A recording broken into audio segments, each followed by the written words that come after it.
Greetings, ladies and gentlemen. Once again, welcome to the Writing Clinic, transforming idea into high-impact scientific papers.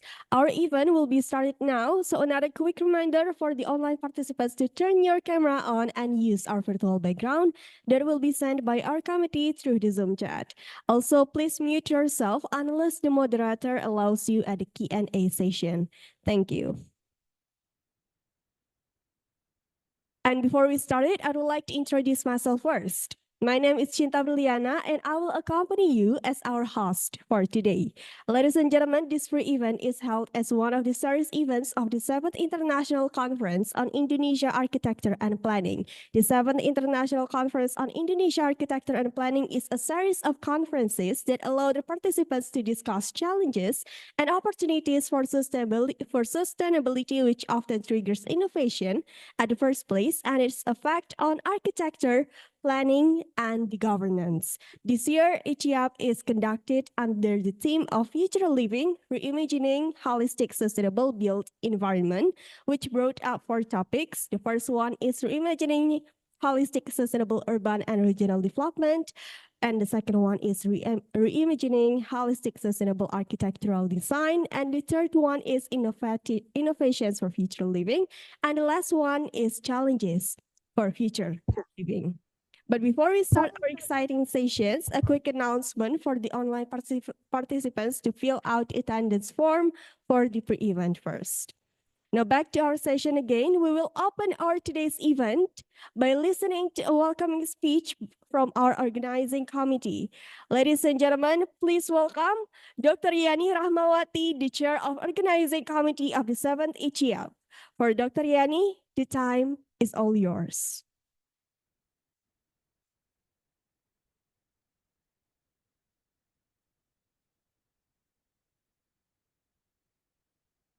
Okay. Thank you, Miss Cinta. Going on progress. Dan jangan main cricket. Ada mami. Tidak.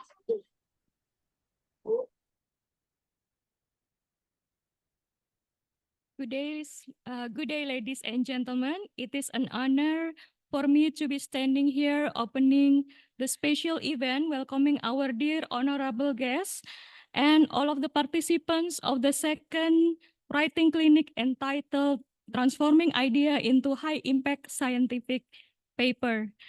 On behalf of the Department of Architecture and Planning, Universitas Gadjah, and the organizing committee of Iciap 2024, we would like to kindly thank to our dear honorable guest, Dr. Anthony Ken from Royal Melbourne Institute of Technology, and also Dr. Diananta Pramitasari and Dr. Isti Hidayati to share their expertise and experiences with us in this special event. We also address heartiest thanks to the moderator of this session, Dr. Mario Ludwig Leonard, and the organizing committee of Iciap 2024, especially Dr. Atrida Hadianti, for the hard work in realizing this event. Before I end up my speech, I would like to invite all of the participants to visit our Iciap 2024 website for the details of our conference, and hope to see you all in our conference at 28 and 29 August 2024 in Yogyakarta, Indonesia. Many thanks, everyone, and enjoy the session. Good day.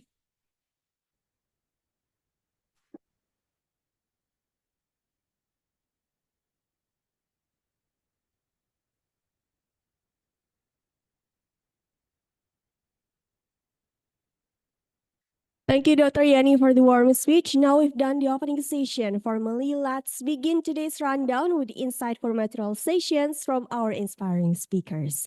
The session will be moderated by Dr. Mario Ludwig Leonard. Graduated from Universitas Gadjah Mada, Dr. Mario had published his researches about measuring visual complexity of Sedat Eldam's SSK complex and its historical context, a comparative analysis using fractal dimensions. Dr. Mario was also a member of Design Expertise Universitas Gadjah Mada. Ladies and gentlemen, please welcome Dr. Mario Ludwig Leonard.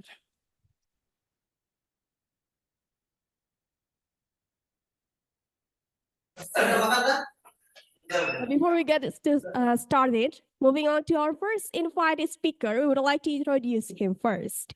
His name is Dr. Anthony Kant, a program manager and a lecturer in sustainability and urban planning, and is affiliated with the Center for Urban Research at RMIT University. Dr. Anthony Kant is also an associate editor of Urban Policy and Research, the leading urbanist journal in Australia, New Zealand, and Southeast Asia. He has previously consulted for the Victorian Auditor General's Office and the Knowledge Sector Initiative, Jakarta, and was formerly secretary for the UN-affiliated Eastern Regional Organization for Planning and Human Settlements. Please welcome Dr. Anthony Kant.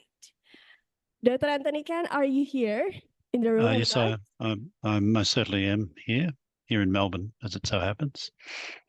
Okay, very glad that we have Dr. Anthony Kant with us right now. So we will moving on to the first session with our moderator here. And thank you so much and enjoy the first session from our spectacular speaker. Okay, thank you, Ms. Chinta. As already mentioned before, under the big umbrella theme of transforming ideas into high-impact scientific papers, here we are with our first speakers, Dr. Anthony Kant.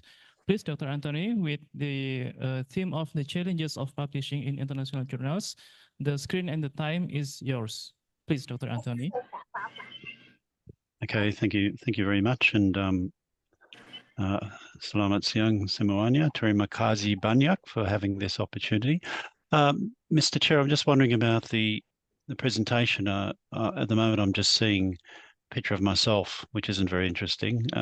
Is there a way I can actually see the PowerPoint at my end, or do you want me to share my screen? I can see my presentation very faintly. A very small image that I can see. I can't actually read it from here. Is there a way of actually presenting the presentation so that I can see it? If you know what I mean.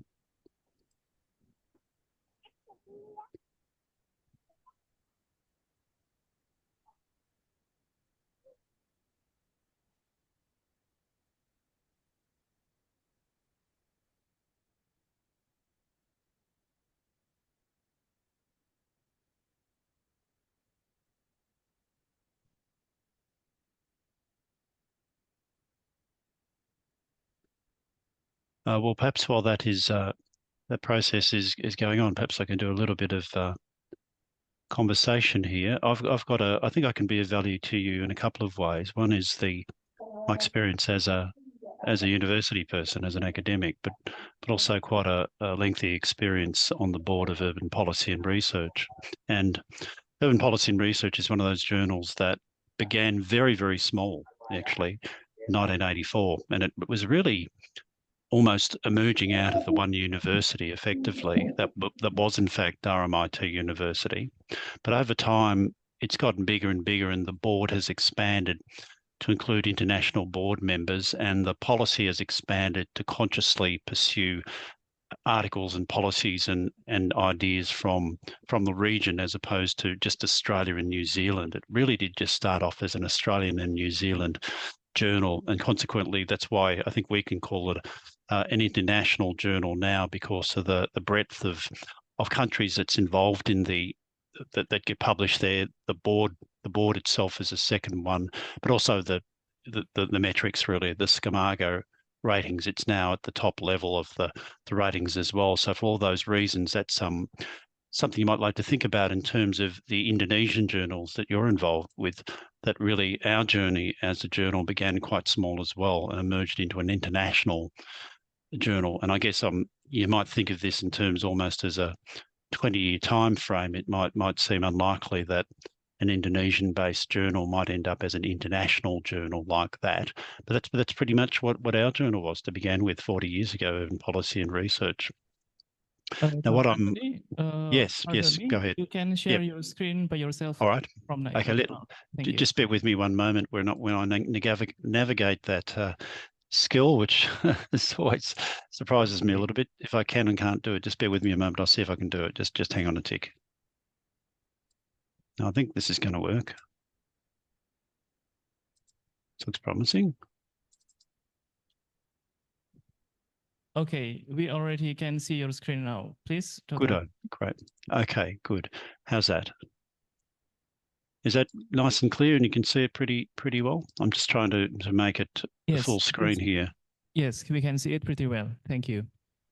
Yeah, okay. I'm trying to make it the full screen, but it's obscured by the message up the top there. But nonetheless, I'll persevere. Yeah, so I guess that's really a dual role that I have as involved in urban policy and research, but also just as, you know, another academic trying to get my material published. But part of that process, I think, is that at the university, and I think we all probably have this, I have really a triple role as well. And only a segment of it is actually devoted to research. So just to give you some background on that, I'm allocated 30% of my time to research, and the rest of it is to do with teaching and to do with administration. The lucky ones are those who are more centrally located in the Centre for Urban Research, and that's the other way around. So 70% of their time is allocated to research and the rest a bit of teaching and a bit of administration. Now that has a really very significant impact on how that plays out for you in terms, quite simply, the amount of time you have to do researching and to do publishing. So, okay, let's have these are some of the things I want to talk about now. It's not self-evident, really, what is an international journal. There's a bit of confusion about what it may or may not be. So I do want to talk a bit about how we know an international journal when we see one. And also part of that conversation leads to how do we know a publisher which isn't really a publisher, that can actually be, you might be receiving emails from supposed journals which aren't really journals. So I think we need to have a bit of a look at that. Then let's have a look at how to get published in international journals, some of the tips I might have. Then I do want to come back to this question of your institutional setting, because it is, in a way, a sort of a humbling thing to understand that there's often only so much you can do as an individual academic, and it depends on the institutional setting that you find yourself in. So I'll talk a little bit about that. But I also want to touch on the importance of having not just reporting your results or looking at the literature or looking at the policy, but it's very important, if you want to get published in an international journal, to have a theoretical or a conceptual framework section of it. And not every single journal article will do that in every single journal, but the international journals tend to actually like that. And we're trying to get, for example, a special edition published in Urban Studies at the moment. And one of the things they're really pressing us for is to ensure that the journal articles have a theoretical section, a conceptual framework section of the actual journal article. So in other words, they're not only interested in presenting empirical results, they're interested in intellectual framing of actually moving that forward and how you can make a contribution in that direction. Then finally, I'll come back and briefly talk a little bit more about urban policy and research, which I've touched on already. So firstly, turning to what is an international journal, and sometimes it's not immediately apparent from the name. So here's some examples here. The Singapore Journal of Tropical Geography is not actually only about Singapore. In fact, most of the articles are from the broader region. Australian Geographer isn't just about Australia. Quite often they will have articles from around the region. So both of those journals, although in spite of the names that they have, are actually international journals. They could be regarded as international journals. But then there's another one called the International Journal of Academic Research, and that might actually have a very restricted geography. So I guess what I'm saying is that don't be thrown by the name. You really do have to go inside the journal and have a look at some of the journal articles to get a sense of what you're publishing in. And my advice, in fact, is that quite early on in your writing, you start forming an idea in your head about what journal you're actually targeting. Now, the way you do that, I think, is to look at your own work, is to actually look at the referee list that in your own article, or as you get together your article, and look at the journals that they're coming from. And that's likely to be the journal that's suitable for you. That's part of the story. But the other part of the story is to actually really interrogate the journal's website to see what are their aims and objectives. And I'll show you the example later of what urban policy and research's aims and objectives are to give you a sense of that. So there will be, how do we know an international journal when we see one? Well, I've already touched on some of them. If you look at the editorial board, do they actually have board members from a variety of countries? If you look at a sample of issues, do the authors in those issues actually come from a variety of countries? Now, whether we like it or not, the fact is that there is a bit of a oligopoly in operation when it comes to academic publishing, and these big five publishers tend to be the ones that house the international journals. It's more difficult for a very small publisher or a university-sponsored journal to become an international journal because they don't have the facilities, they don't have the resources for something as simple, for example, as sending a representative to international conferences. And you may well see that occasionally at an international conference. There'll be a table and it'll be, you know, whoever, Wiley and Blackwell, and they'll have their current planning books and they have all their journals lined up on the table. We actually, that's a significant amount of resources involved in pursuing that, and not all journals can actually do that. But the the big five have a significant advantage that they are able to actually do that. Then you do need to look at the aims and scope of section of the website. Now, most real journals will actually have that section and should be easy to find. And then finally, you do need to consider the SCImago ranking, and you're looking at the top ranking. That tends to be indication of an international journal. And also it's an indication of a high quality journal per se, which is one that you need to be aiming for fairly early on in your career. And therefore, after all that, it might actually be easier to say what isn't an international journal. So one indication of that is that the majority of people involved in it would actually be from, say, the one university or even the same department. Now, I want to qualify that by saying that does not mean at all that the quality of the papers and the quality of the research isn't any good. In fact, it often is very good, in fact. It just means that it's not an international journal in the normal sense of the word. So if you're within your department and you may well have a high quality journal emanating from that department, the truth is that you actually need to look beyond that. You actually need to go outside that to look for a real, genuine international journal. It's not necessarily a matter of quality or the importance of the papers that are being published, but it's just a fact of life that the international journals aren't attached to a particular university.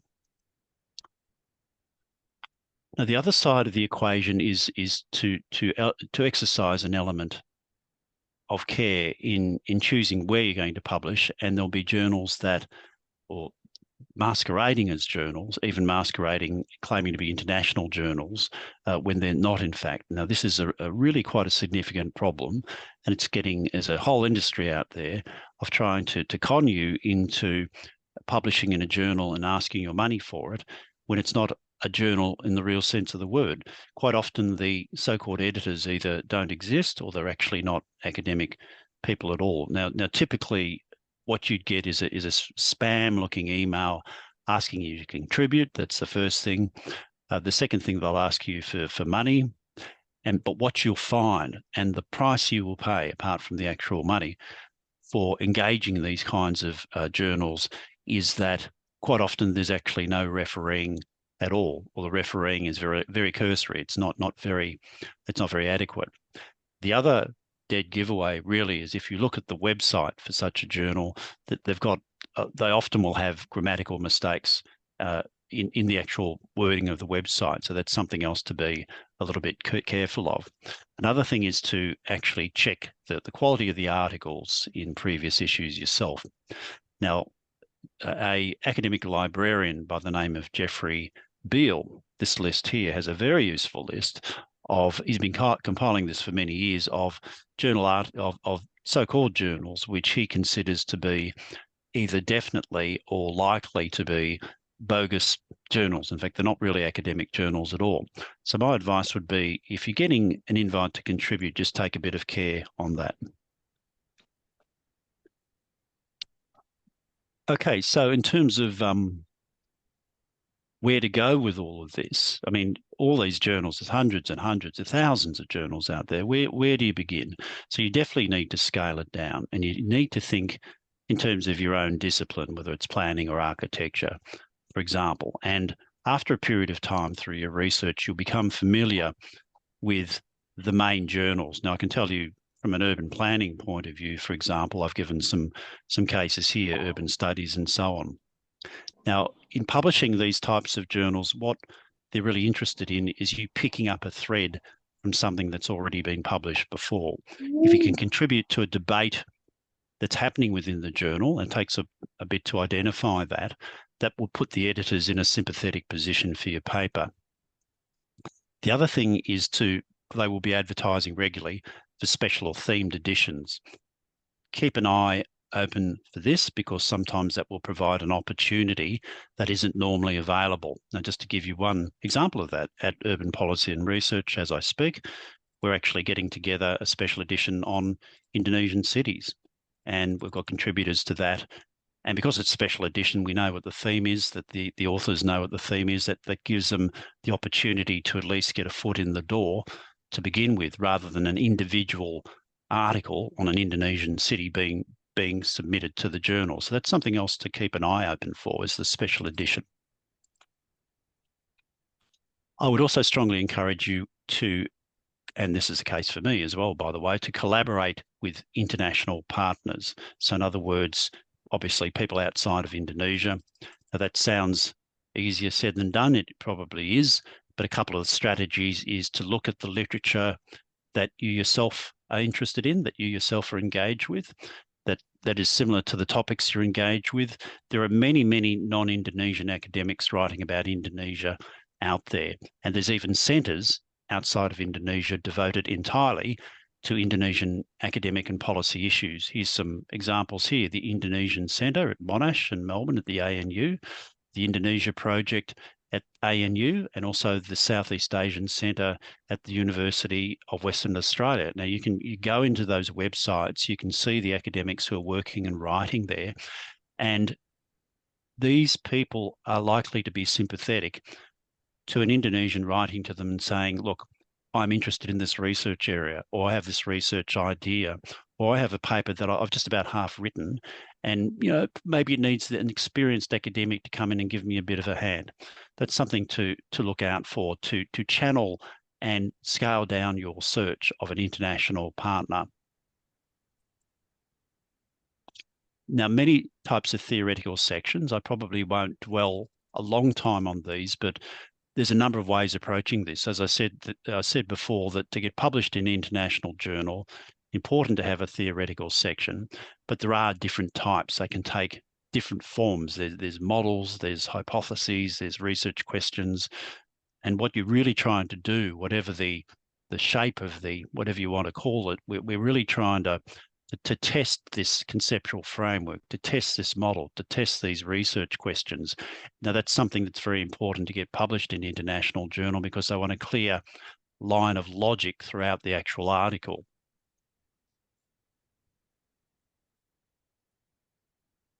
Now, having said all that, there's going to be either limitations or things that encourage you to publish. Now, at the very first, right at the start there, I spoke about my own circumstances where, look, I've only got 30% of my time allocated to research. Now, that's just a fact. Now, you can reflect yourselves on what your own situation is in terms of the number of subjects you need to teach, or the amount of administration that you need to do. Now, this is something that is not our responsibility. It's not our fault, but it's something that we need to realistically work within.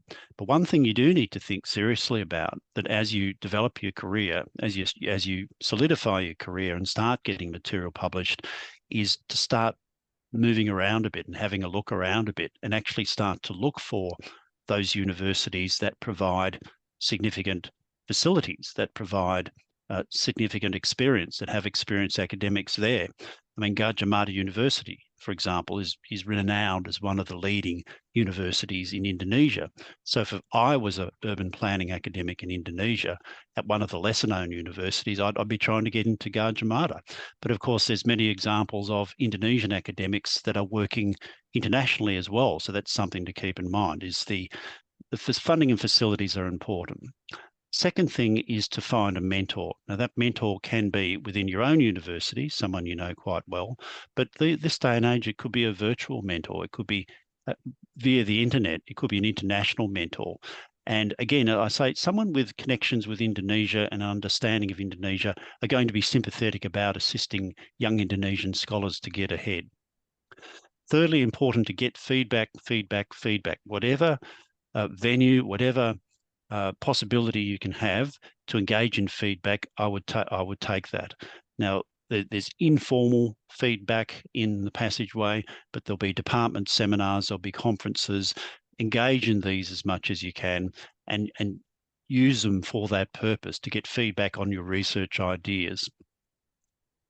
And then there's the tricky question of funding. Funding and research go together. Now, just to give you one example, at my own university, if we get funding for research, I can actually pay someone to teach my subject, which frees me up to do more research. So that's something to keep in mind. If you can get some funding for your research, it gives you the space, it gives you the time. So that's something you need to actively pursue. And just coming towards the end of my presentation, I do want to talk a little bit about urban policy and research. I'm saying it's an international journal. I think that's a reasonable argument. So how do you actually get published in urban policy and research? Or perhaps looking at it the other way, how do you not get published in urban policy and research? What sort of things should you avoid? And this is a journal that deals with planning academic papers.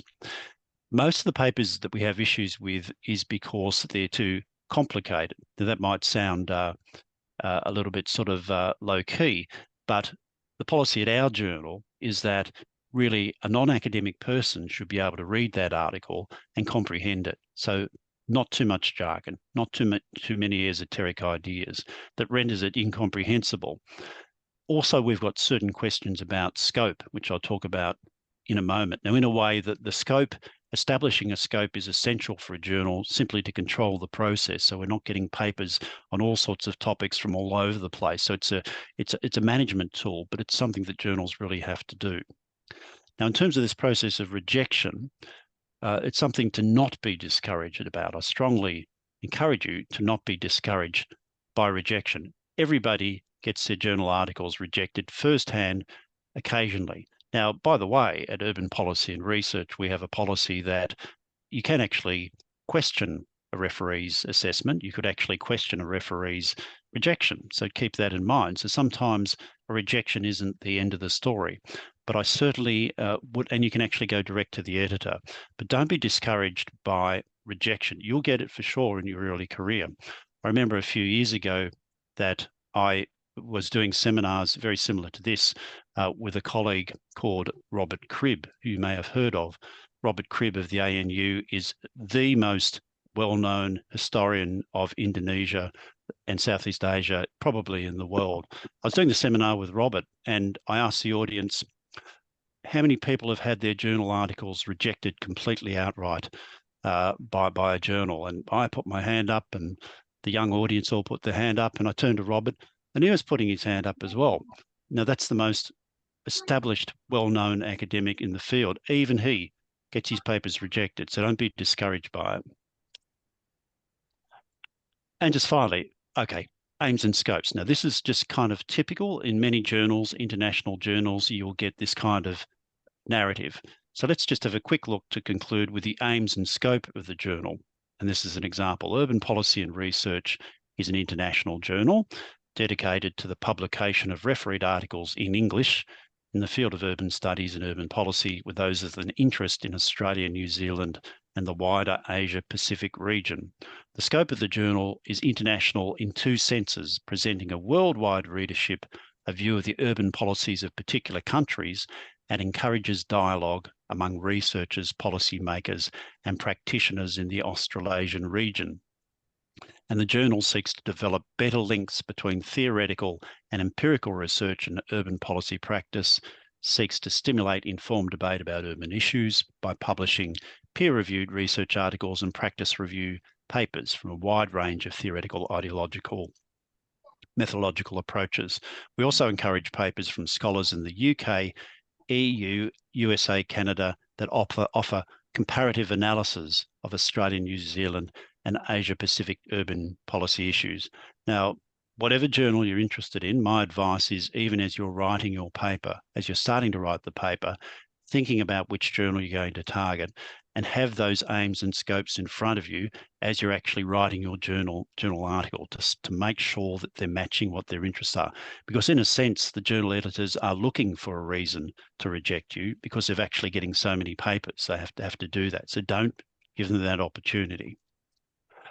And just leaving you with something which you may or may not find amusing. I think in many ways the road to publication seems to be covered by characters who simply want to stop you getting published. Well, my advice is to just keep going and keep going. You'll have some downfalls, but if you persevere with experience, what you'll find that you will be successful. If you've come this far already, you completed a PhD and you may already have an academic position as a young scholar, it shows that you've got what it takes.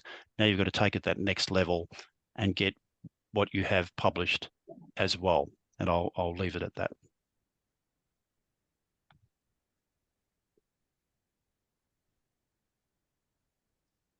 Try to stop sharing my screen. Okay, give applause to our outstanding speaker, ladies and gentlemen, please.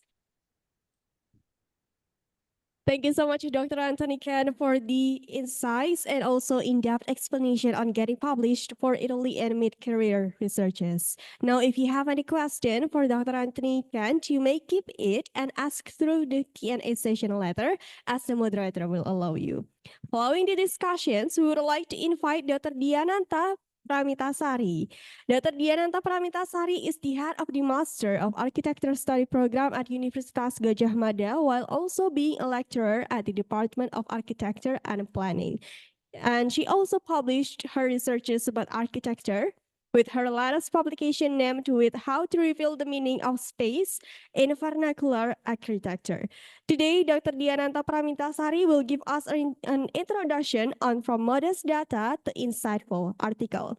So without further ado, please welcome to Dr. Diananta Pramitasari to the stage with us.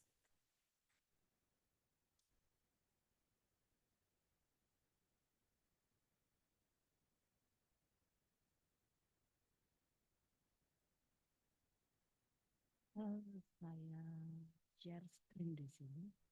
Bentar. Kayaknya, oh, masih.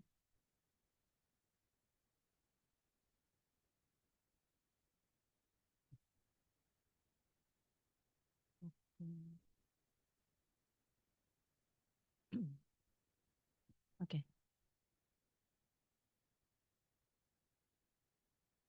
Okay, good afternoon, everybody, and good afternoon, Dr. Anthony Ken. Nice to meet you. Okay,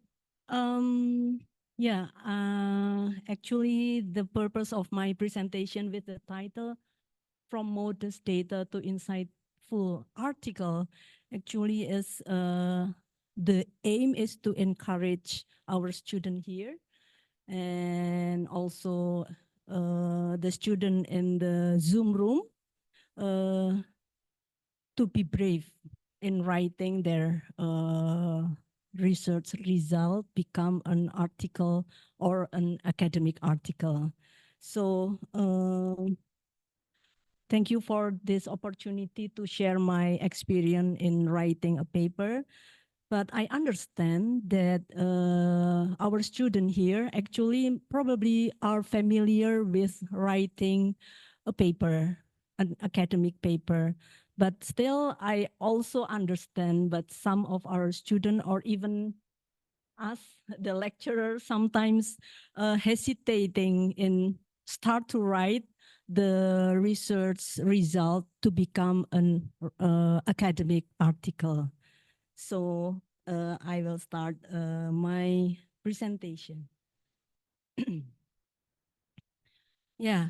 Yeah, sometimes we are not so confident after we take data collection and then we return to the studio and we see our data. Sometimes we are not confident to start how to write the paper from my data. Sometimes we also feel anxious that my data is limited. My data is so modest. My data is humble. My data is simple. Or sometimes I have no confidence in writing a paper from this data. Or sometimes we have a question that come up, can my paper be good enough as an academic article? Or will my paper be interesting enough, for example? Or will my paper attract people to read? So let's work together to overcome this anxiety. Okay, yeah.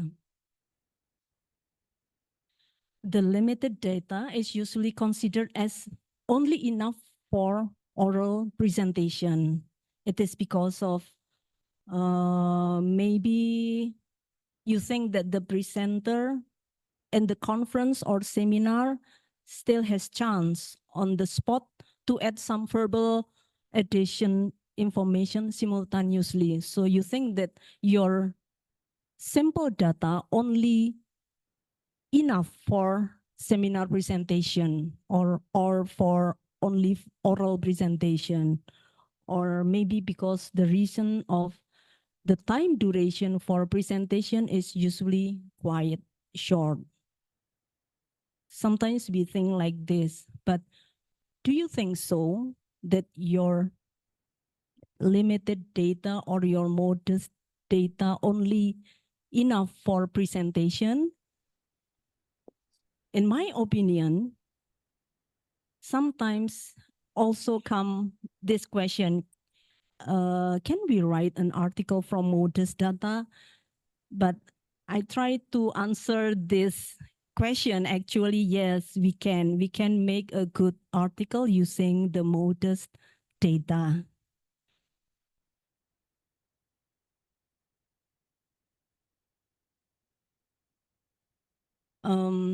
Yeah, when I see my research data and then my anxiety related to my data come up, sometimes I also recheck again. And then I find that as long as the method of the data collection is correct, our limited data is still valuable, still worthy, still precious to write a paper, an academic article.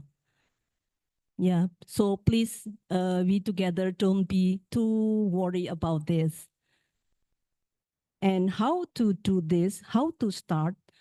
I think when I compose this presentation, I also think that maybe please make sure what substance from your research data that you will share to the readers through your article. So make sure by yourself actually what kind of substance, what kind of knowledge, what kind of message that you will convey through your article to your readers.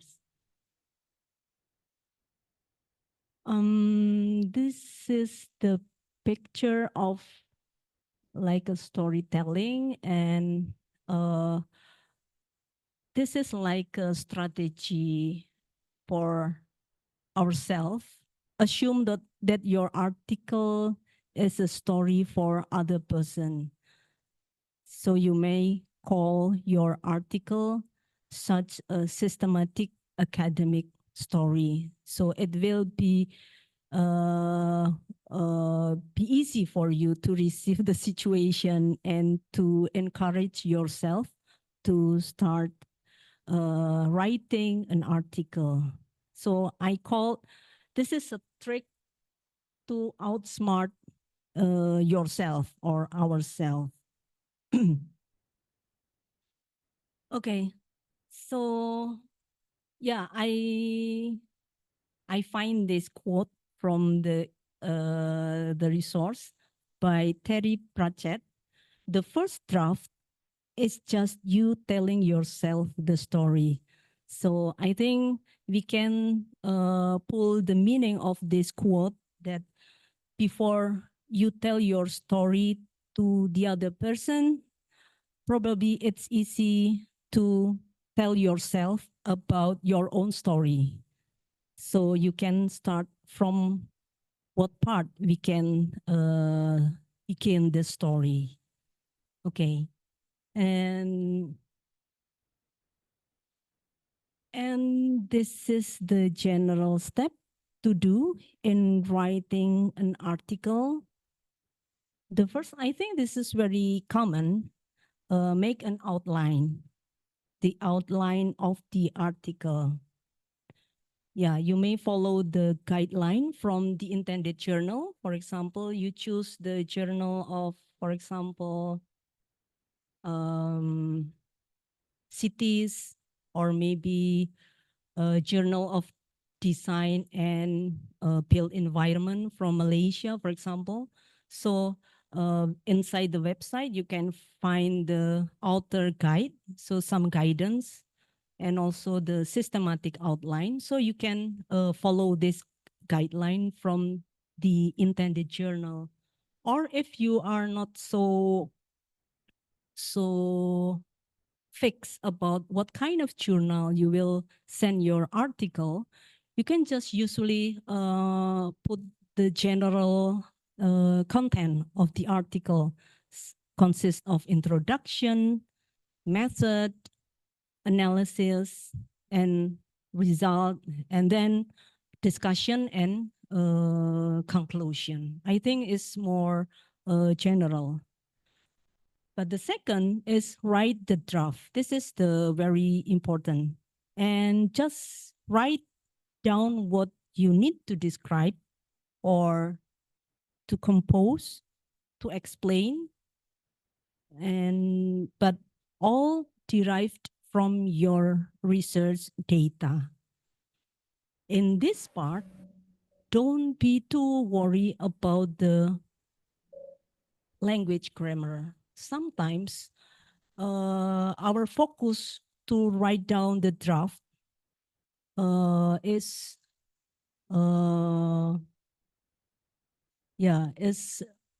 become unfocused because you suddenly think about the English grammar, for example.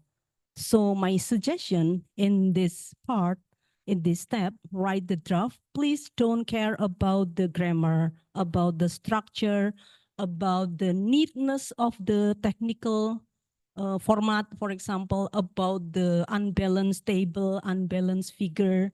So don't worry about it. Just write down what substance you will need to compose in your body text. And then the next step is revise and then edit and proofread. But still, there are something to discuss here in this session. Can we talk more in detail? What is the strategy? What is the trick to make your article become more insightful? So I would like to talk more in the step of write a draft. So this is the part one in the step of write a draft. Yeah, clearly state the aim of your article, including the background as well the urgency. And yeah, possibly, I put here in my slide an example, and possibly this is not the best example, the best one, but I think it will be better showing you one example from my own article. Yeah, this is I take from my own paper. This is the step that I would like to state the aim of my article. For example, this is the first is about the rapid growth of the older population in the dense settlements. Then the second point is providing sufficient green spaces is one of the challenges in managing densely populated settlements and rapid population growth. And then the next point is the older population is one of the target groups that is expected to derive benefits from the green public open spaces. And then how the green public open spaces provide geriatric benefits in order to support the older people in achieving healthy aging. And then finally, from this part, the study aims to explore how the green public open spaces provide geriatric benefits in order to support the older people in achieving healthy aging. So in this part, in the part one of the draft is you must support this part with rich information and references from relevant resource. Among these points, here in my example, there are 1, 2, 3, 4, 5 points ending with the aim. Among these points in the background, you insert relevant and supporting data. And also don't forget to put the dialogue between the factual basic data and relevant research article. And also, please don't forget to insert such kind of academic debate. So your introduction, the first part of your article becomes so rich of the academic discussion in the textual way. Okay. Then here I put some dialogue among the relevant literature. This is my example. So yeah, this is example from my paper. We put some like a dialogue, debate, academic debate in the introduction part. Yeah, actually, maybe it's not so many. I still put more and more relevant literature, but I think as an example, this is enough.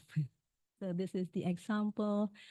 And then we go to the next slide. Okay, this is still the example in this. And this is the end part of the introduction. The last paragraph start with the aim of this study. This study aims to explore how the green public open spaces provide geriatric benefit in order to support the older people in achieving healthy aging. So after a long dialogue, a long academic debate, so you can make an ending with the aim of the purpose of your article or your research. Okay. Okay, this is the example. And so we go to the part 2 of the draft. Part 2 is describe the research method in detail. Yeah, actually the method varies according to your study field. So I also put the example here derived from my own paper. So I just want to show you that in my case, I try to write very detailed. So I write what actually I did when I conducting the research. So for example, first, this study observed 40 green public open spaces in Yogyakarta and then selected 2 GPOS as the main focus objects. And so on. So I show you very detailed about the method, what kind of activity and the criteria of taking the respondent, and also the information, physical information and spatial information about the object of study or object of research. Okay, this is the example of the method, which is, I think, should be quite detailed. And part 3, write the result of your data analysis as well discussion. Yeah. Yeah. The body text includes evidence, argument, discussion. And I think this is important, is to make your article more insightful. It is important to discuss and relate your analysis result with relevant resources, including relevant theories, the previous research articles, relevant previous research article, and also any other relevant resources. I think the discussion will be more wide, but still in the focus of your theme. Again, I give the example. This is the body text of one page of the analysis and discussion of the paper of mine. Yeah, here I put some relevant previous research and also discuss with relevant theory and other resources. Okay, and then part 4, make sense conclusion. Sometimes when I check my students' work, when they try to make a conclusion, the conclusion seems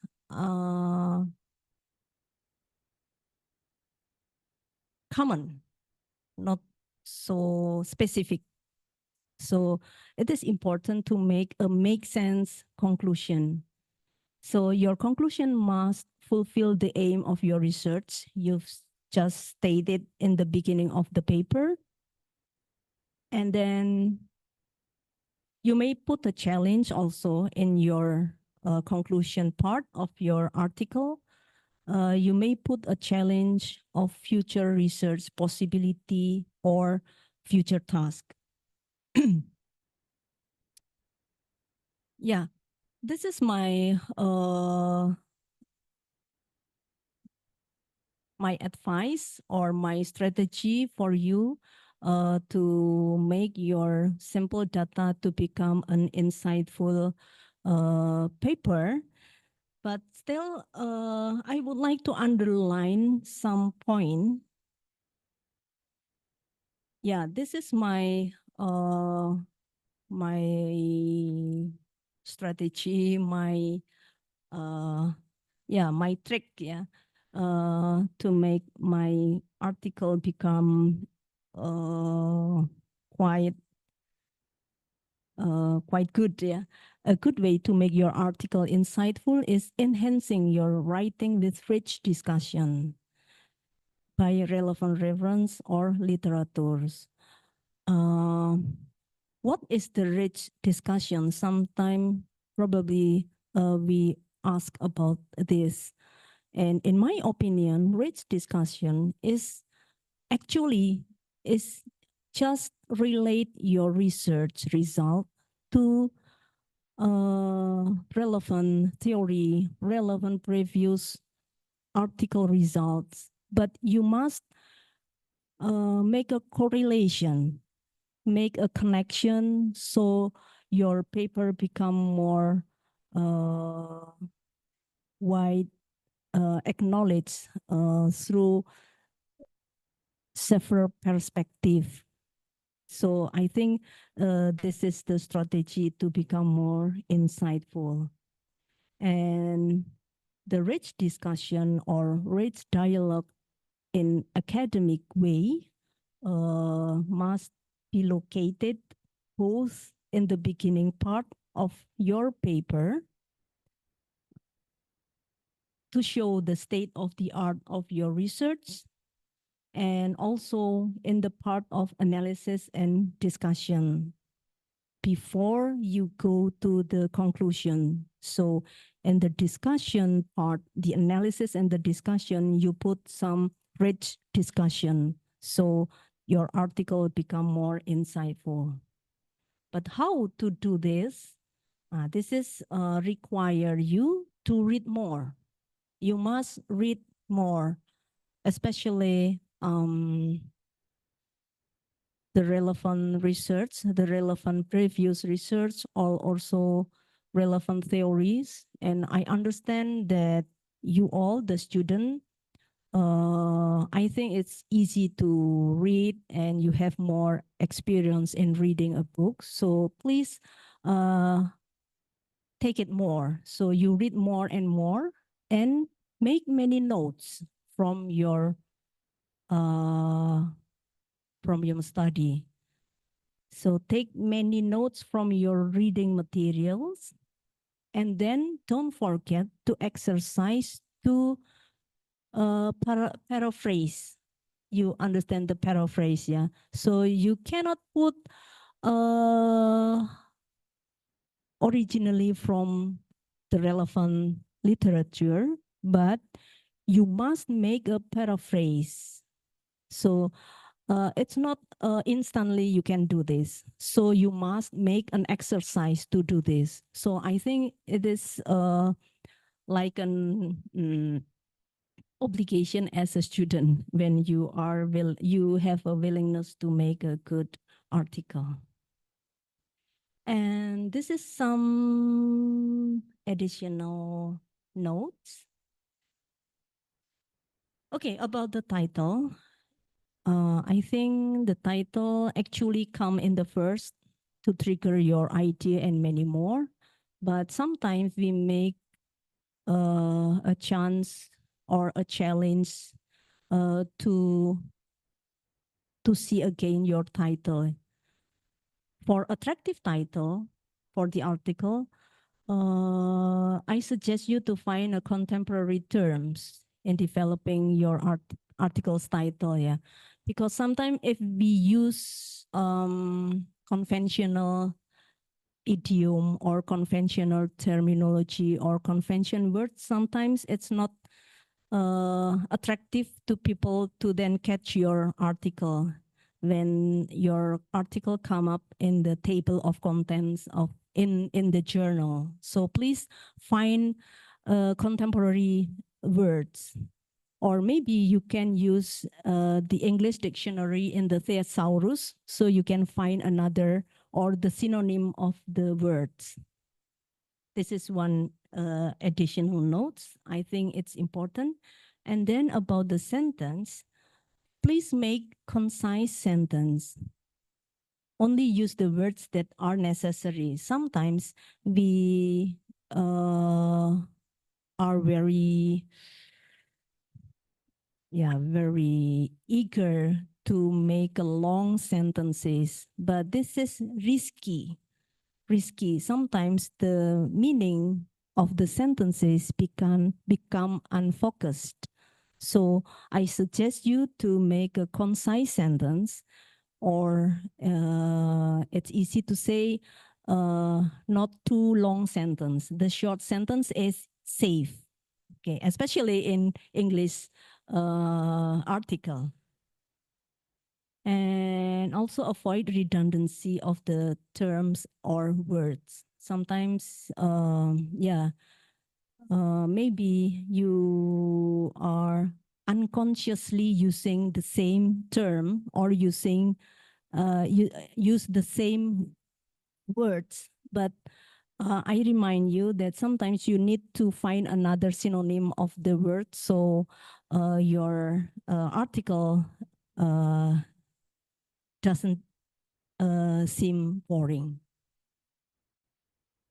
Okay, and then I think, I think the most important thing is just start writing. So don't worry about your data. As long as your method in data collection is correct, accurate, and from the viewpoint of methodology is right, I think don't be too worried about writing. Start writing your paper.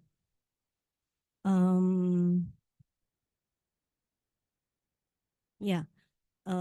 In the end of the presentation, I would like to remind you, you can always edit a bad page, but you can't edit a blank page. So just start writing your paper. Okay, thank you very much.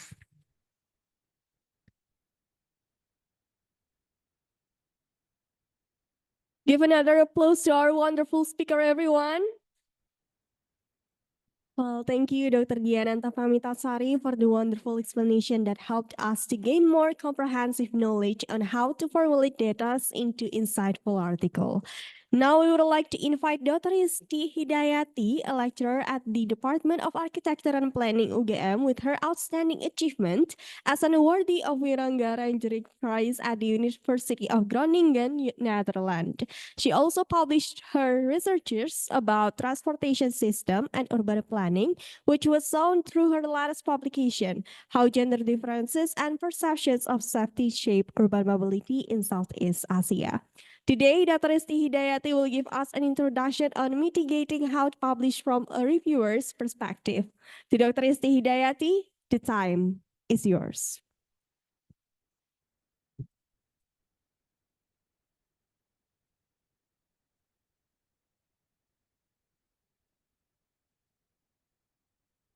Can I just sit here? Because sometimes, like when you sit in that podium, it feels like you're giving a speech to a lot of people. And I think like the aim of this event is just kind of like having this more close talk with all of you who are present here and also present in the Zoom. Well, I will try to make my session a bit brief because the moderator already gave me a sign that you have to finish it by 20 minutes. Well, please give me like a sign if I speak perhaps like too long. Okay. First of all, thank you, Anthony, and also thank you, Budian, for your encouraging presentation. And I think it's kind of like a perfect, how to say, like a perfect platform as well, because Anthony already giving you kind of like insight on how to publish from the editor perspective, and Budian also give you like more insights from the writers or the author's perspective. And I think I would like to add another perspective here, so more from this reviewer's perspective. So I myself recently been asked for a review for some of the international journals, most of them in transport related journals, such as like a Journal of Transport Geography, Mobilities, cities also. So perhaps I can also share a bit about the experience on while I'm reviewing some of the manuscripts that came in, and what to look for, or what actually in the mind of the reviewers when they read your paper. So yeah. Well, there is this kind of jokes in this reviewer or peer review thingy, is that the reviewer two or the second reviewer usually is the one who give you the worst review. It's like he or she is the one who give you like a very degrading sometimes, and also disencouraging comments usually. Usually you will have like perhaps two, usually in some case you might have like three reviewers. In my own case, I once had my paper reviewed by 5 reviewers.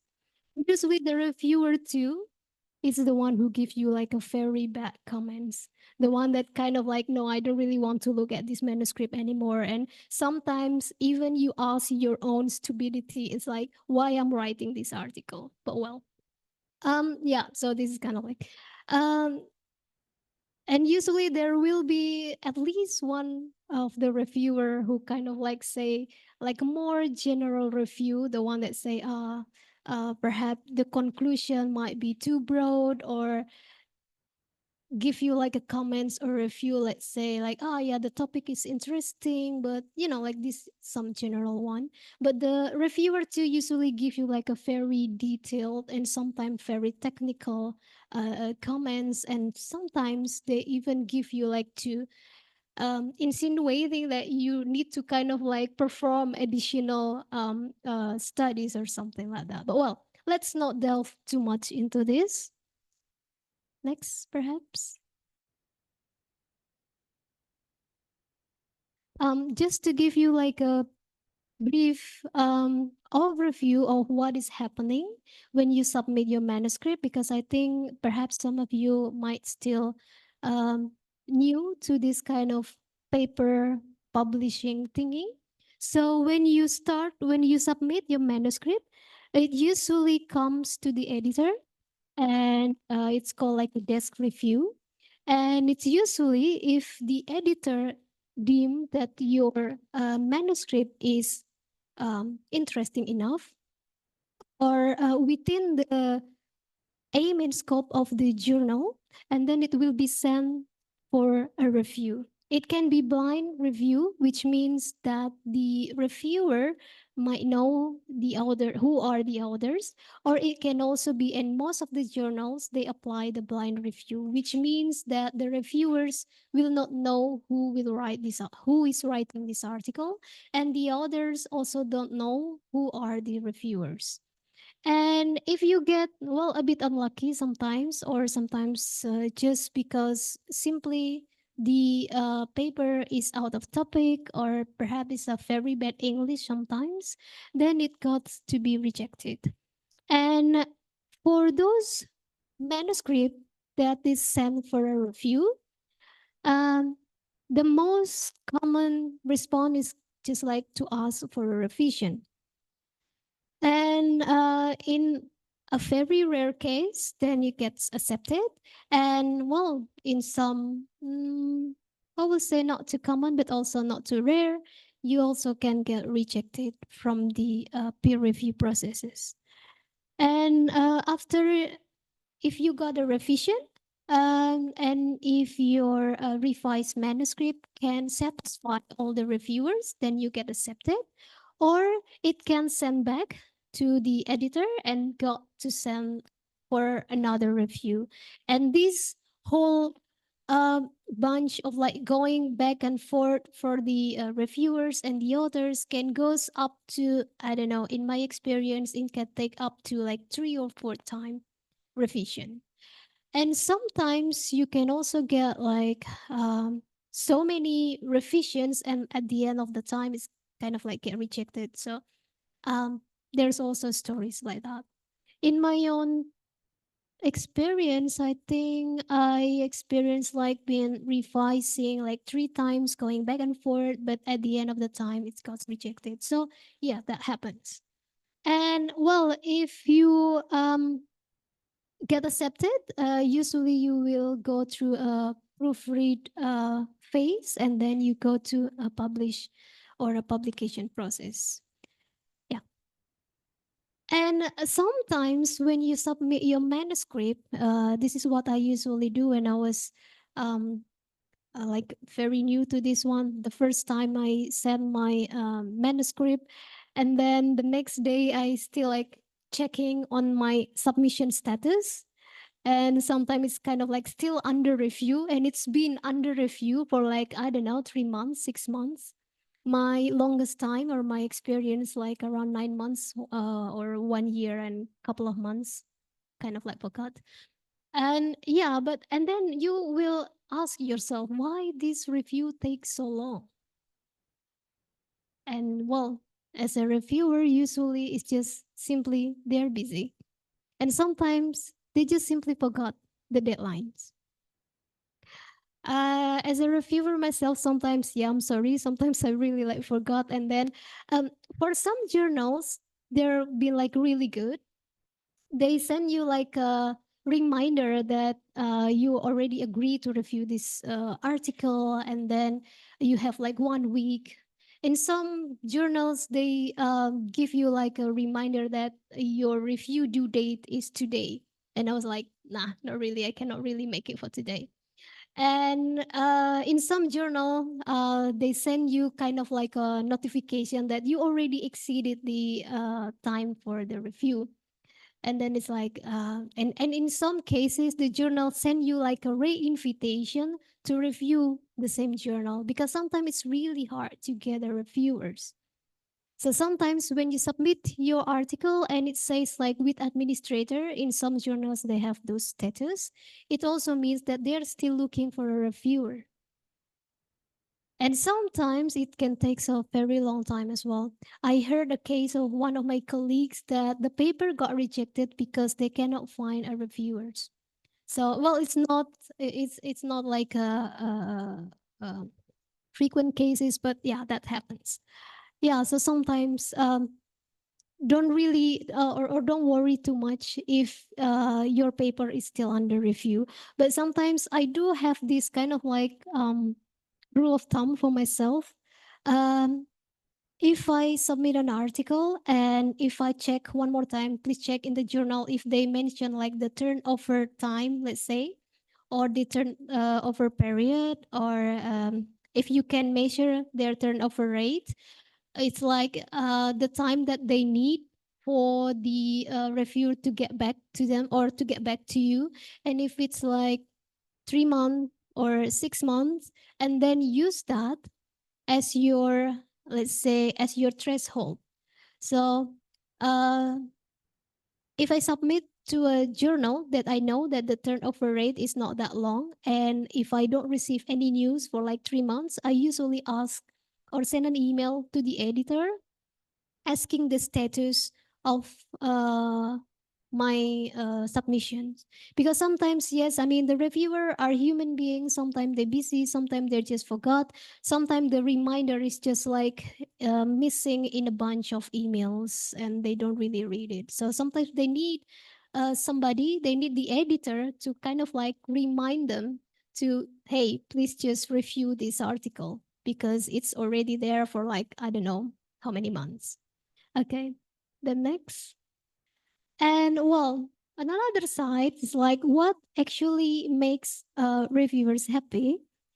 Um, First of all, it's about the clarity and the readability of your article. And of course, if we talk about international journal, it's about the use of the English language. I sometimes say to myself, like, as a reviewer, you don't really have to think about these minor details about layout, about technical mistakes, and sometimes about grammar. But sometimes you do receive an article that is like really, really bad, or sometimes the one that use the terminology is like super wrong or just not really click in your field, and it's kind of like bugging you when you read it. And it's just like, well, again, reviewers are human beings, so sometimes when they get annoyed, it it influence how they rate or how they evaluate your article. Yeah, so yes, the use of terminology. Sometimes you can also measure whether the others really know what the terminologies that should be used in the article or not. Yes, and then, yeah, there's this one. Um, in some of the journals, when they set out the layout, some of them requires that the pictures and the table should be separated from the article itself or from the text. And I did that as an authors, but when you read an article as a reviewers, it's a bit annoying to like go back and forth. Like you have to go through like the end of the papers just to see the tables or just to see the pictures. So my trick on this is like do both. Well, I mean, yeah, that's just like for some of the journals who have this layout. Like do both, which means like you also place tables and figures right next or like into the text, and then you also put a separate table and figures at the end of the uh, article if the journal requires it. But I think more and more journals nowadays, they have this do it on your own style, so you don't really need to worry about this. Yes, and then it also makes reviews easier when you have an indication of lines and pages, because that will make it easier for the reviewer to point out something instead of reviewing some manuscript that even do not have any page numbers, let's say. This is usually what happens when you receive an article that have this do-it-yourself style, and you don't really have like a page number because sometimes the author kind of like forgot to add page numbers. And then it's really hard or a bit difficult to pinpoint, like, okay, look at this part of the section of your paper that you have to add this theories, or you have to consider perhaps another methodologies or something like that. So sometimes it's really hard to pinpoint that. So please make sure that you have those. And then this one is a bit personal, and I don't really think it applies to all of the reviewers, and it's a bit tricky because you don't really know who will review your paper. But sometimes as a reviewer, when you kind of like cite our work, it's kind of like, well, make us happy, of course. But yeah, again, sometimes you don't really know who will reviewing your paper. But in some journals, when you submit your article, you can mention, or you can write one or two names, or perhaps up to like 5 names that you recommend as your reviewer. So please make sure these names that you ask for a reviewer, that you also cite them in your paper, because it also means that they are the expert of the field or the expert of the topic that you would like to discuss in your paper.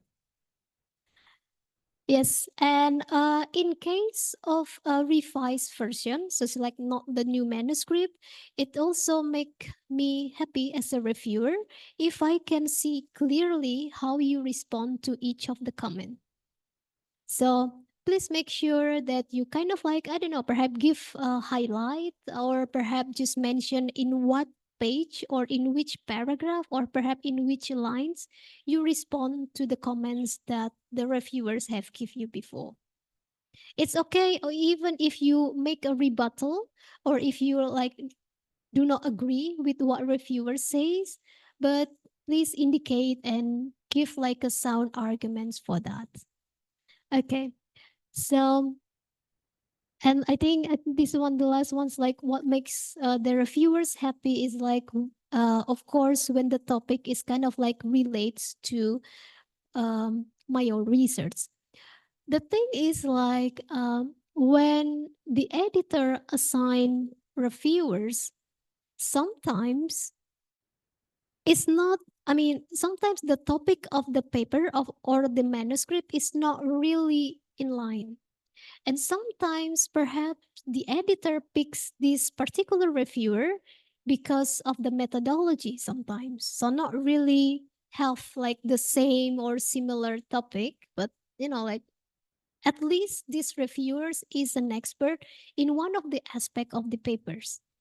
But sometimes it's well, as a reviewer, it makes me kind of like happy and more willing or provide like more positive feedback. It's kind of like relates to my own research because it kind of like have like more experience on that.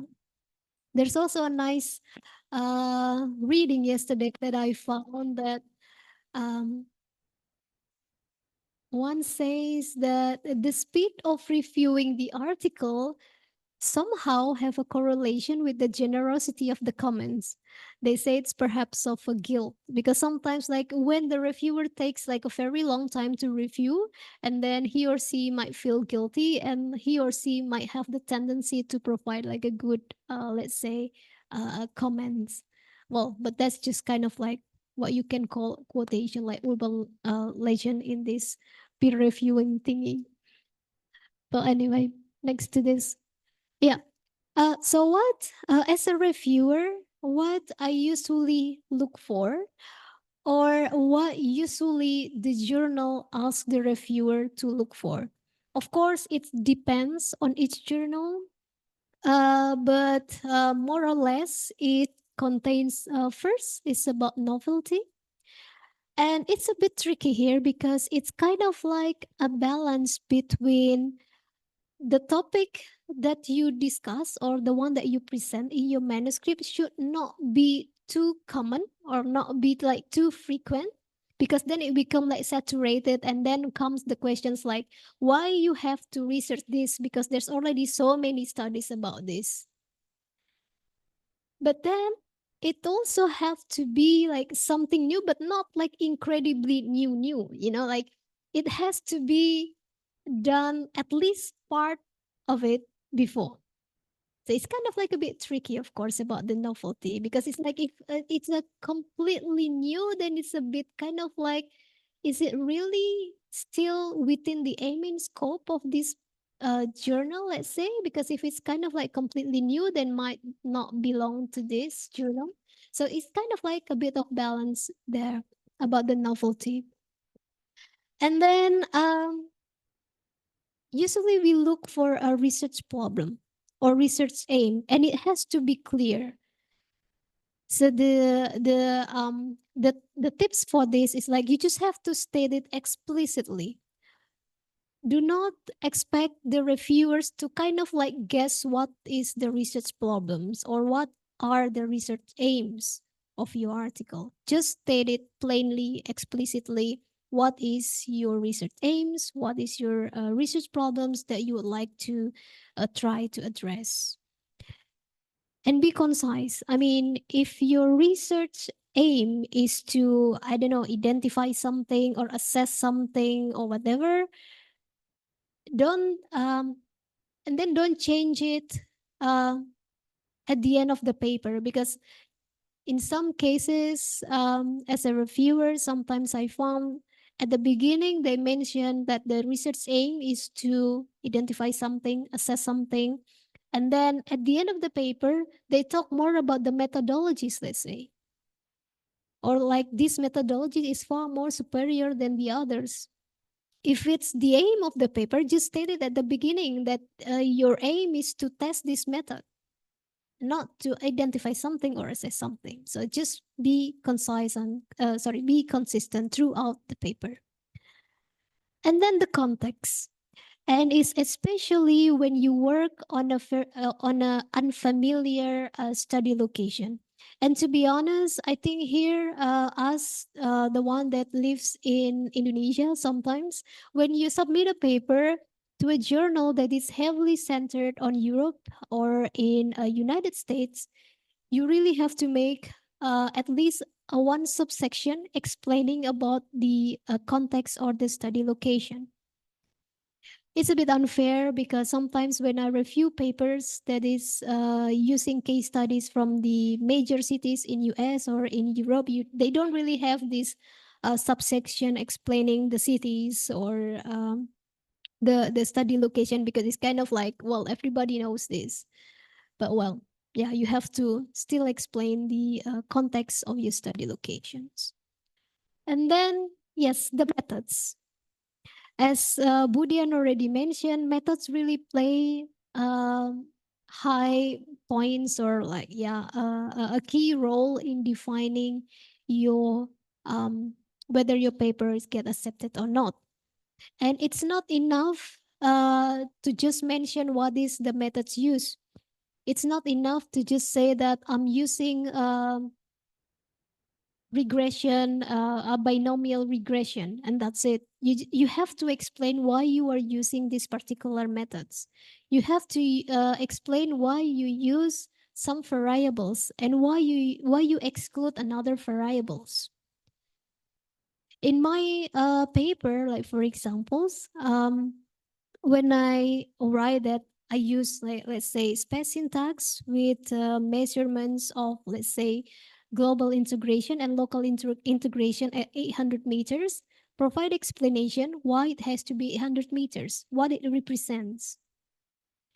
Because otherwise, sometimes you might get a reviewers that not really familiar with the method, and then you have to, well, try to explain that as briefly and as plainly as it is. That's the method section. And then the next one is about the data. In some of the cases, especially when I review paper from Indonesia, usually the data oftentimes they are kind of like one-dimensional. Let's say you send a questionnaire to 500 people, and then you just mention that, okay, from these 500 questionnaires, let's say two are from females and then the rest are from males. But you can also actually add more depth into your data by doing a simple cross tabulation, let's say. The one that is female is usually like this and this and this. You can do just a bit of a cross tabulation. So don't present your data only in like one dimensional um, uh, presentation, let's say. And then comes the analysis. Of course, it depends on the journal, because some journals, they kind of like tend to be like heavily descriptive in a way. But in most of the journal, try to provide a more in-depth interpretation of the analysis. So do not just describe that from this, from the regression, we find this, or this is not significant, or this is kind of like the correlation is quite low, and this is like the number. Just provide more in-depth interpretation of what it means by having a significant correlation, what it means by having these numbers, values of regression, what it means by having this, let's say, quotation, if you do like a qualitative, let's say. And then I think after this, yeah, for the conclusion. So for this conclusion, please also relates back to your finding from the analysis, also relates back to the data. Oftentimes, well, not really often actually, but yeah, sometimes you, as a reviewer, you find an article that have a conclusion, and but this conclusion is just kind of like, how to say this, just kind of like a common sense or something that is like really obvious, that you don't really have to do a study, you don't have to do a research to come to this conclusion. So please be careful. You have to make use of your findings. So write some things and relate it back to your findings, relate it back to the data, and also relate it back to your research aims. It has to answer all of your research questions that is you wrote in the article. And yeah, I think the last one is like we try to also see whether the manuscript has a contribution to the literature and or to practice.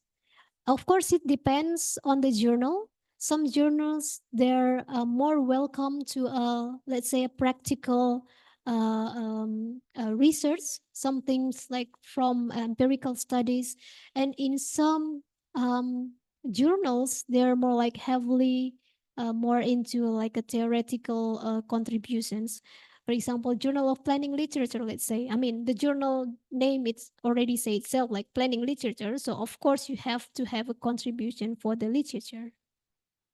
So, oh yeah, I think there's this last one. Sorry. It's about the limitation and also future research. Um, as a reviewers, you usually, or at least unconsciously, kind of like look for the weaknesses and strengths of the method that is employed in the paper.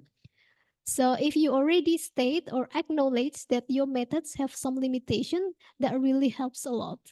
It's like, so at least this author aware that there are some limitation of the works that they conducted, because, well, to be honest, nobody's perfect. And it's really hard to make a flawless research. Of course, there are always flaws in the research, but yeah, just state, acknowledge what is the limitation, and use that as a direction for the future research. And this can also be used as a rebuttal as well. So when you get a comment from the reviewers asking why you are not using this or why these methodologies, you can also use the you can also answer by, okay, we are aware that this is the limitation of our research, and we will address that as a future research recommendation. So that's kind of like a bit of a tips to um, answering reviewers comment if they ask you to, because sometimes they can be like so unreasonable asking you to perform another survey, let's say, and well, you can say that no, it's not really feasible anyway. So I think that concludes my presentation. I hope I don't exceed the time. Okay, thank you.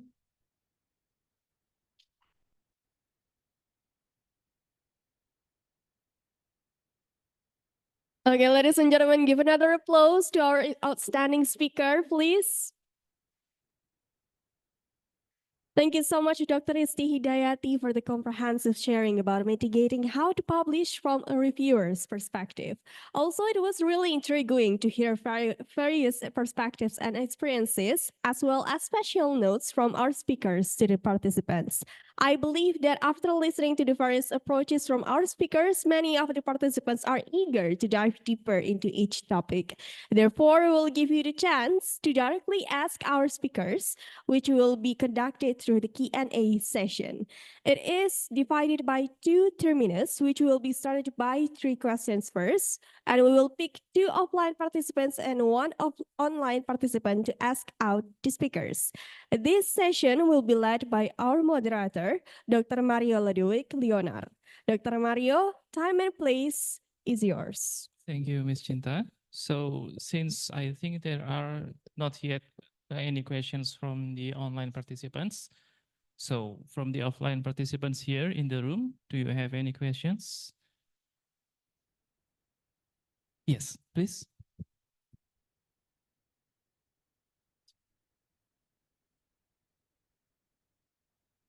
Thank you very much for the opportunity.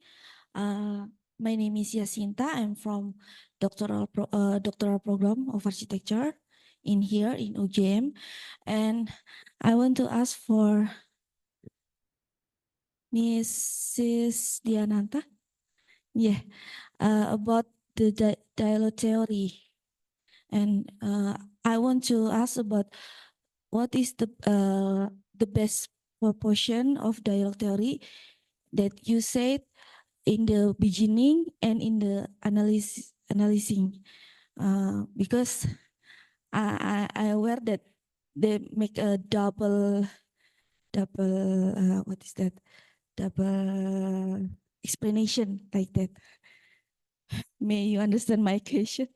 Thank you. That enough. Thank you. Okay, thank you very much, Ms. Yasinta. I think there are second questions from the participants. Oh, yes, okay. Mr. Imran, please.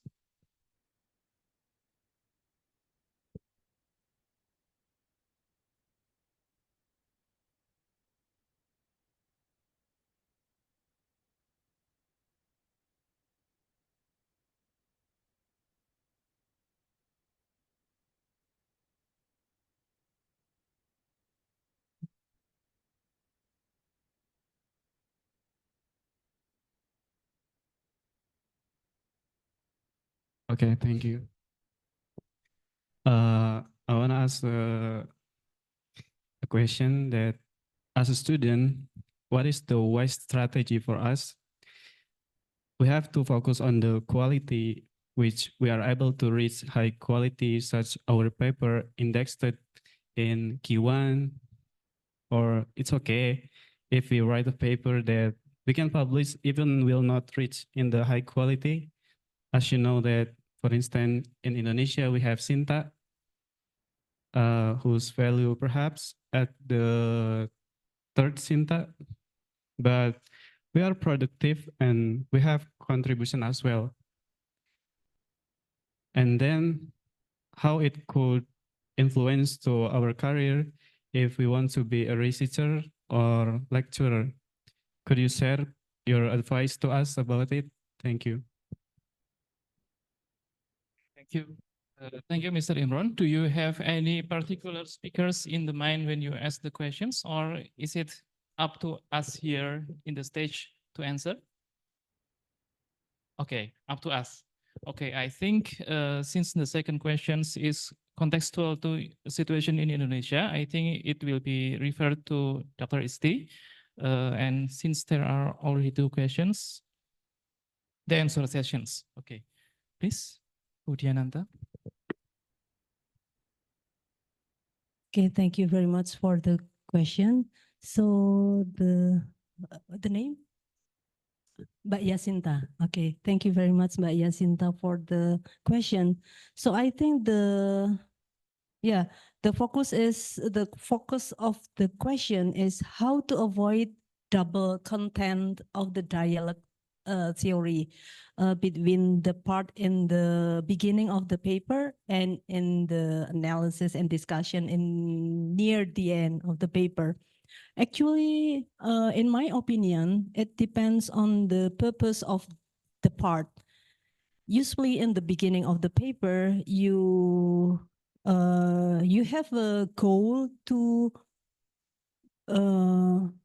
explain the urgency of your research or the difference of your purpose of your research from the other previous research. So you can choose the contents of those relevant theories, those relevant previous article, in which part you can invite them and then insert in the academic debate in the beginning. But then in the end of the part of the paper, for example, in the analysis and the discussion, of course, the flow of your story of your article actually is moving, so you can understand actually which part of your of the previous research, which parts of them can be invited in your discussion actually. So yeah, I think the trick is to understand the most important thing is to understand the purpose of your action in inviting the relevant theories or literature depends on the part of the paper. Yeah. Yeah, actually, this needs more exercise. It's it's not so difficult, but it's need exercise to do this. Yeah. Okay. Thank you very much. Okay, thank you very much, Diananta and Ms. Yasinta. I think this is very technical questions about the technique of writings, if I get it right, according to the answers of Diananta. In the introduction part, we have to explain that our research can fill the existing academic gap in the state of the art of the knowledge, but in the end of the paper, we have to explain how our research can connect, can play a part like a piece of puzzle among the other existing studies. I think it should take another and more detailed explanations than this, but I think this should be done in the class and not in this stage. Okay, thank you very much. And for the second question from Mr. Imran, Isti, please.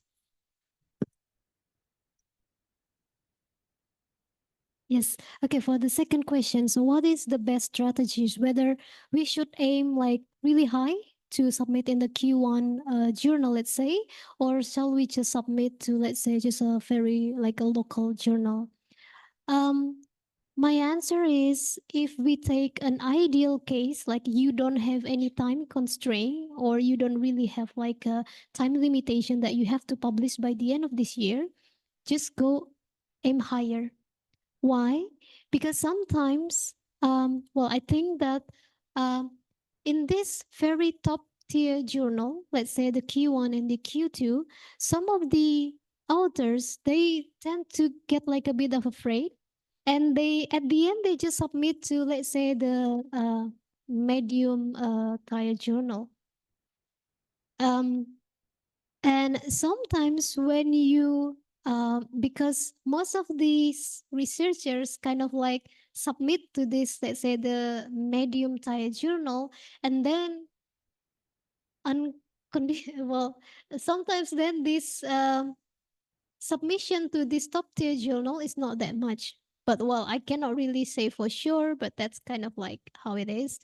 And in my own experience, when I was kind of like a bit new to this kind of publishing thingy, um, well, my case is like I was actually aiming for like a higher journal, let's say this Journal of Planning Literature, because it's kind of like a very high respected journal in the planning fields. But then I was afraid, so I sent it to, let's say, the one that has not that high ranking. At that time, I was sending my journals to Mobilities, and it got rejected. And it takes like a quite a long time to get review. And of course, after that, well, we revised the manuscript and we sent it to planning literature, and it got accepted. So the key points here: if you don't really have a time restriction, just go and aim for the higher ranking journal. As my supervisor once said, that just submit to the highest tier journal, and if you get a rejection, then we can aim for, let's say, the lesser journal and so on. And of course, this one or this scenario means that you have no time restriction. But well, I know that some of the students here, they're kind of like having this time restriction, that if you want to graduate by this year, you have to publish by this year. And in that sense, just go for the journal that have faster turnover rates. And of course, by ensuring that this journal is not predatory journal anyways. Because some of these predatory journal, one of the indication is that they really have a very fast turnover rate, like 1 week or so. That's kind of like one indication as well. Because how can a review can get so rigorous if they only have like very limited time? So yeah, I think that's my answer for the first question. And I think your second question is like how this will influence your career, especially if you would like to have an academic career as a lecturer or a researcher.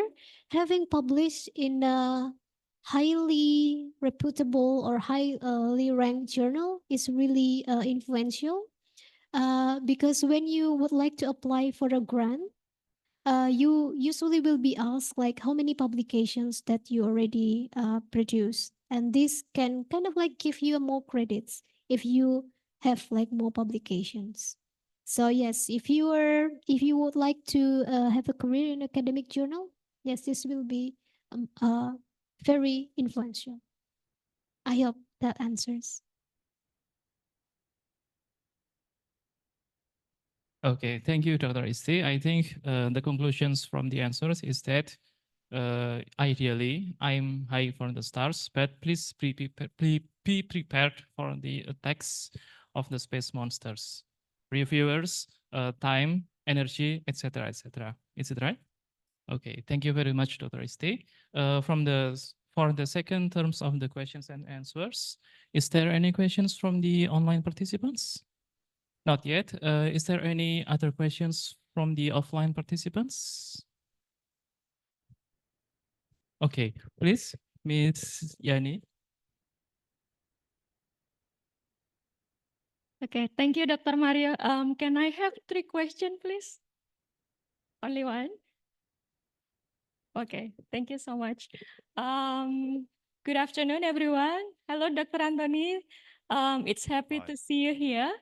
I have 3 questions. The first one is for Dr. Anthony. It's related with the previous question, actually, because I noticed you mentioned about predatory journal as well. So as a researcher and as a student, sometimes like what Dr. Isti mentioned, time become the biggest constraints. So do you have any advice how we as a student, as a researcher, as an academics to secure ourselves to, how to say, to prevent the predator journal? Because I'm sure what they are offer is actually on the time, on the quick review process. So we do need your advice on this, Dr. Anthony. Thank you. And then the second question I would like to address to Dr. Dian. So thank you for the insightful presentation about the humble data. So I noticed as well in our students, they sort of like having lack of confidence in writing the paper. So perhaps you can share with us how to motivate ourselves with the data that we are already have. And then the second one, is there any rule of thumb for the humble data can further be processed for the articles? Thank you. And then the third one, last question for Dr. Isti. Thank you for the insightful presentation as well. And then my question is actually the tips. So you mentioned that the time is actually being the constraint or the big problem in our publication, the duration process of the publication. And then do you have any tips how to measure our paper actually? Because like myself, I'm still having an issue and problem. Where should I submit my paper? Is it in Q4, Q3, or Q2? So do you have any advice on this matter? Thank you so much. Okay, thank you very much. For the three questions came from Ms. Yani. Dr. Anthony, are you with us? Yes, I am. I am. Okay, about the Yeah. questions, yes, about the presentation, which is the predatory journals. What are your opinions, Dr. Anthony? Well, look, I'd look out. If you had never heard of the journal, I'd be worried. If they're asking for money, I'd be worried. And the way to further protect yourself is, a couple of quite straightforward strategies. The point is that, and this is a general observation, that you're not on this journey alone. And that gets back to my point before about finding an experienced mentor who will be able to tell you whether this journal looks a little bit suspicious or whether they've heard of it or not.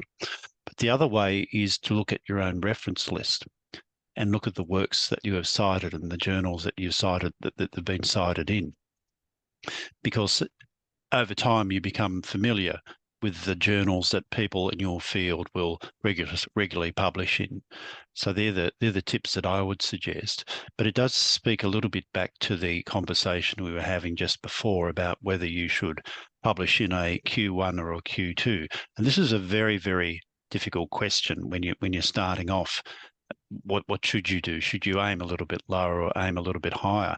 But in a way, I think it's kind of sort of the wrong question to ask, really. I think you should be looking for a journal that you can speak to the journal. So in other words, you're not submitting an article out of the blue, but you get an understanding of what that journal is on about.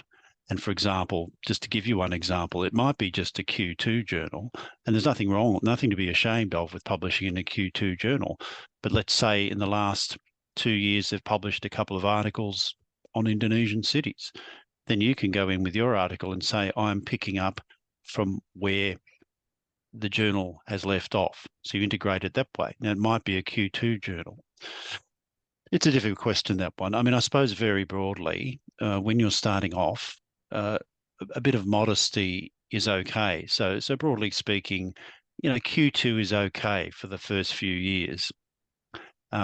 In terms, look, and you've got the time pressure as well, and it speaks to the institutional arrangements that you have, the expectations that you have, and just getting back to my own situation, I'm allocated 30% of my time for research, but in order to get a promotion or to be treated very seriously, I'm expected to publish 2 papers a year in probably Q1 journals. I mean, a related question you need to think about when you're starting off is, as part of this process, should you be single authoring or should you be co-authoring?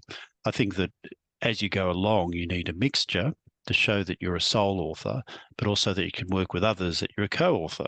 But if you're a co-author, that should actually spread the burden and should make the process quicker in terms of getting your material published. Thank you very much, Dr. Anthony. Such an insightful and wise response. Again, thank you very much. And second, the second questions for the Diananta.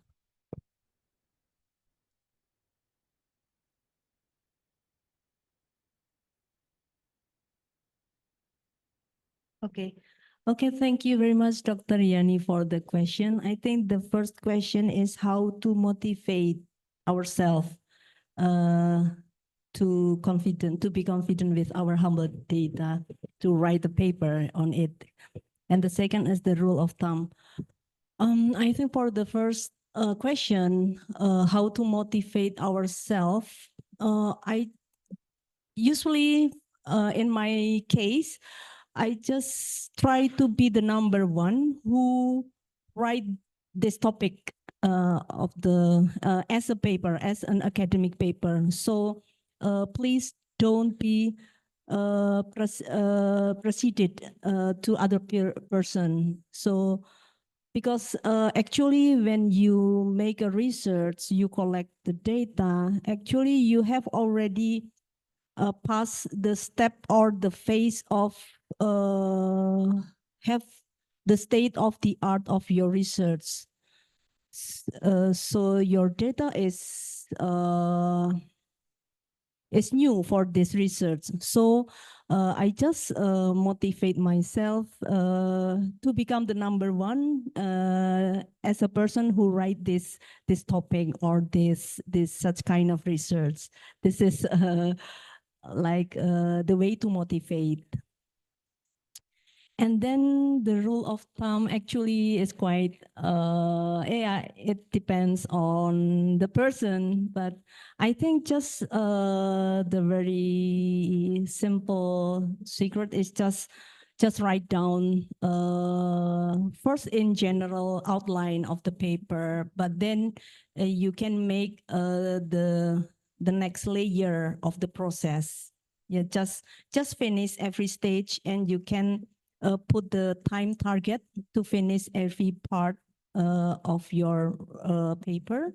So finally you can come to the end of the completeness of your paper. I think like this. Thank you very much. I hope my answer meet your question. Thank you very much. Thank you very much, Diananta. And for the third questions, Isti, please. Okay, thank you. I think how to strategically set your target for publications. I think Anthony already answered a bit about that. And well, yeah, ideally speaking, I mean, you as the authors know best what is your ideal target for publications. And but sometimes I also do realize that we as a lecturers and perhaps as a students, we also have some constraint. Perhaps you have like some contracts which mention that you have to publish, let's say, a Q1 journal, which means that, of course, then you have to publish in a Q1 journal, or you have, I don't know, perhaps time constraint as well, that it has to be out by this year, which means that you really have to look for a journal that has a very quite fast turnover rate, let's say. So again, it kind of like depends on your own condition, but yeah, ideally speaking, of course, then you have to choose for journals that can really discuss about your findings, the one that can really showcase your findings and have like reach out to as much as readers as possible, of course, because of course you want to have your work cited as well. So that's a good opportunity for that. Yeah, but again, I mean, ideally speaking, of course, like that, but sometimes you also have to consider your own constraint. And in that sense, I usually just, well, be practical. I mean, if you have to publish by the end of this year, then I will choose a journal that has a quite quick turnover rate. And if I submit, and then if I do not hear anything from this journal, do not, well, it's okay if you would like to withdraw. It's okay if you would like to ask the editor, like, what is the status of my article? So that's, of course, okay. But well, you also have to consider the time as well. I mean, give enough time for the editors to kind of like look for reviewers. And I mean, don't, it's like you submit today and then by next week you don't hear anything and then you contact the editor. I mean, that's doesn't really make sense. So yeah, just provide ample time. And if you still not hear anything, and then you can, it's okay to withdraw and then look for another journal if you have a time constraint by then. So I hope that answers. Okay, thank you very much, Bu Isti. Honorary speakers, committees, and participants and audience, both off and online. Since we are nearing on the end of our sessions, I think we should like to close this event by concluding remarks from each our speakers. First, from Dr. Anthony Kent. Please, Dr. Anthony, your concluding remarks. The screen and time is yours. Oh, thank you very much. Well, look, just re-emphasising that point that you're not alone in this journey. At every level, I'd be certainly making use of your internal strengths in terms of your own faculty and university. And if you are finding your way in terms of getting material published, then it's perfectly logical, I think, to try out your material internally within the faculty. That's one. I think two, do think about that mentoring idea of finding a mentor, which may or may not be within your university and may or may not be even with Indonesia. I think that's the second one.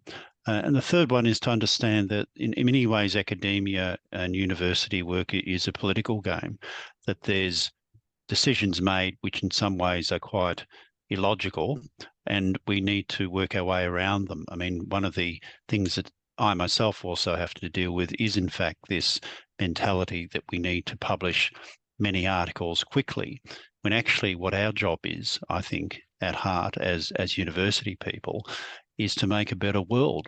And part of that process is about citations. You could publish one article in 2 years and get many, many citations and have an influence on policy, on government policy. Now, that to me is of far more value than publishing 5 articles a year that nobody reads. But the trouble is we have a bit of a difficulty in both our countries persuading the university administrators that is actually what our job is. So just keep that in mind as you go forward. And, you know, in 20 years' time, when you're dean of the school or you're the rector of the university, maybe you might reflect back on what are we here for. Never lose sight of that.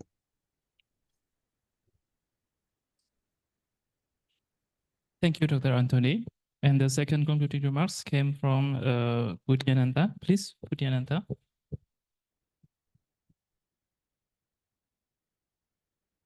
Okay, thank you very much, Pa Mario. Yeah, I think in this session, actually, the person who learn is not only the student, but all of us are learning together in this occasions. And I think from this learning together, the most important thing to us is for the person who are still hesitating to start writing, just do writing. And for the person who have been already familiar with writing a paper, you can improve the quality of your paper through do more writing the paper. So yeah, actually I also learned many things from this session this evening. Thank you very much for all. Okay, thank you. Thank you very much, Diananta. And the last concluding remarks will came from Isti. Please, Isti. Okay, thank you. I don't know if this can count as a concluding remark, but well, if you receive like bad comments or feedbacks from the reviewers, don't be too disencouraged. I mean, of course, feeling disappointed, that's okay, that's normal. Sleep on it and then read it again. I don't know, next day, next 2 days, 3 days, or next 1 week. It will come not that much harsh, but well, yeah. Don't get too disappointed if you get like negative remarks. I mean, reviewers, they're human beings. There is always a high chance that if you resubmit, your manuscript or revise or resubmit to another journal, you will get a positive or like a more positive feedback. So start writing and then don't be afraid to submit. Thank you very much, Isti. We would like again to thank our three speakers for the very insightful presentations and another knowledges imparted to us here. And by this, I give back the sessions to Miss Cinta, please.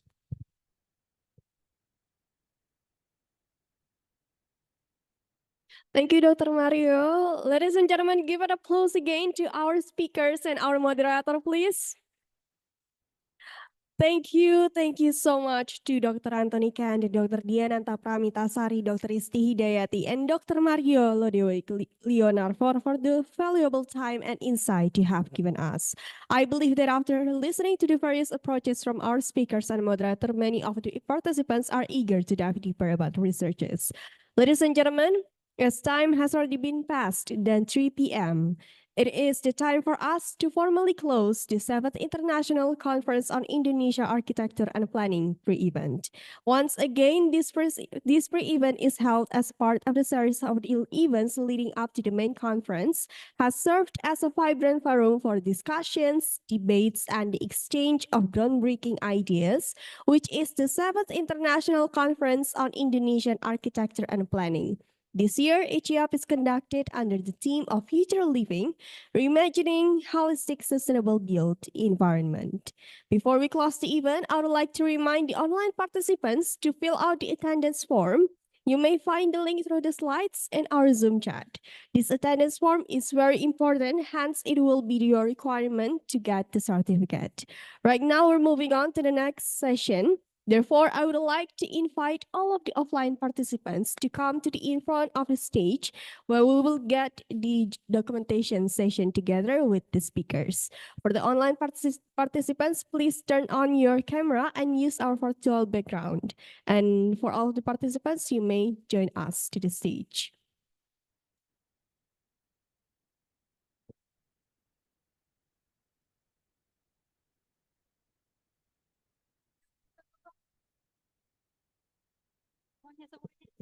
Once again, to the online participants, you may turn your camera on and use our virtual background as we will continue to do the documentation session together.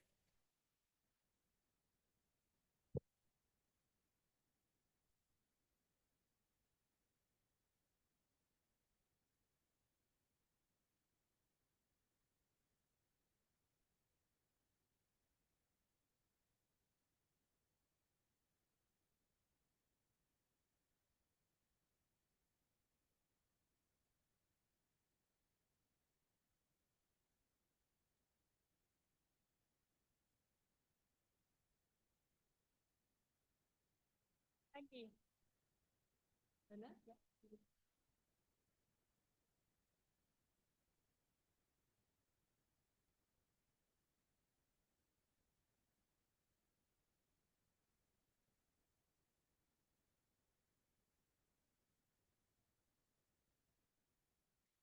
Thank you so much for joining us. It is our pleasure to meet the invited speakers and all the participants who have shown continuous support throughout this pre-event. As the master of this ceremony, I would like to apologize if we have any mistakes in our speech or ways of delivery. May this even bring more opportunity and new international relations to all of the delegates. And we would like to thank Dr. Anthony Kan for participating with us into this pre-event. Thank you so much, Dr. Anthony Kan, for the opportunity. May we meet again in the next event. Thank you, all of you, and see you next time, guys.